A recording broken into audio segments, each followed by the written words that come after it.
আমি তোমাকে বিয়ে করব, আমি তোমাকে বিয়ে করাবো, আমি তাকে বিয়ে দিব।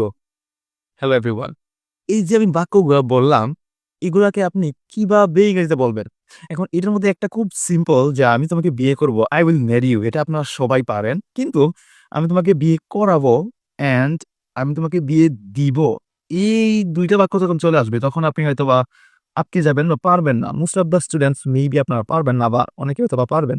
সো আজকের এই ভিডিওতে এই তিনটারই ট্রান্সলেশন নিয়ে কথা বলবো। সো বেশি দেরি না করে let's get started. Okay, here is the first one. এটা খুবই সিম্পল, যে আমি তোমাকে বিয়ে করব, এটা আপনারা সবাই পারবেন। So I will marry you. Okay, এখন দেখেন, ইফ আই টক অ্যাবাউট আমি তোমাকে বিয়ে করাবো, আমরা বলি না এই বন্ধু তোরে আমি বিয়ে করাবো, বা আপনার বাবা আপনাকে বলে না যে আমি আমার পরে বিয়ে করাবো, এরকম। যেমন আমি তোমাকে বিয়ে করাবো, দেখেন বিয়েটা করাবো আপনি নিজে করতেছেন না, অন্যজন আপনাকে বিয়েটা করাচ্ছে। এই ক্ষেত্রে আপনি ব্যবহার করতে হবে এখানে positive verb make. It's very simple. যদি আমি বলি যে আমি তোমাকে বিয়ে করাবো, হ্যাঁ, তার মানে I will make you marry, I will make you marry. It's very simple. এখন সব থেকে মজার বিষয়টা হচ্ছে আমি তোমাকে বিয়ে দিব। মোস্ট অফ কি যেটা হচ্ছে মেয়েদের ক্ষেত্রে হয়, বাবা মা কি করে তার মেয়েকে বা বড় লোক বেটার লোক বা যার সাথে মন ইচ্ছে তার সাথে কি বিয়ে দিয়ে দেয়। সো বিয়ে দেওয়া, সো আমি তোমাকে বিয়ে দিব, এই ক্ষেত্রে আপনি কিভাবে ট্রান্সলেট করবেন?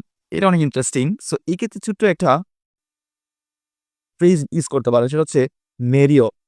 মেরি অফ ফ্রেজাল ভার্ব বলতে পারেন। So marry off, so marry off মানে কি? মেরি অফ মানে হচ্ছে বিয়ে দেওয়া। সো আমি যদি বলি আমি তোমাকে বিয়ে দিব, I will marry you of.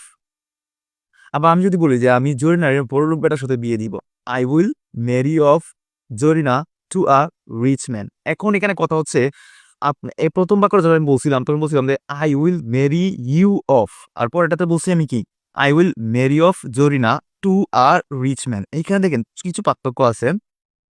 আচ্ছা, পার্থক্যটা দেখেন, আপনি যাকে বিয়ে দিবেন সে যদি এখানে প্রোনাউন ফর হিসেবে ব্যবহার করা হয়, তাকে যদি এখানে প্রোনাউন হিসেবে ব্যবহার করা হয়, তাহলে আপনাকে মেরি এবং অফের মাঝখানে প্রোনাউনটাকে বসাতে হবে। যেমন আমি তাকে বিয়ে দিব, I will marry her off. ঠিক আছে, আমি তাকে বিয়ে দিব, এটা প্রোনাউন ছিল এখানে, দ্যাটস ওয়াই মেরি এবং অফের মাঝখানে আমরা বসাইছি। যেমন আমি যদি বলি আমি তোমাকে বিয়ে দিব, I will marry you off, আমি তাকে বিয়ে দিব, I will marry her off. ঠিক আছে, এখন যদি এটা সেটা আপনি যাকে বিয়ে দেবেন সে যদি নাউন ফর্মে হয় তাহলে হচ্ছে মেরি অফের পরে বলবে। যেমন আমি জরিনাকে বিয়ে দিব, I will marry of Zarina. এখন কথা হচ্ছে, কারণ আমি জরিনাকে বড় লোকের সাথে বিয়ে দিব, তখন এটাকে আপনি কিভাবে বলবেন?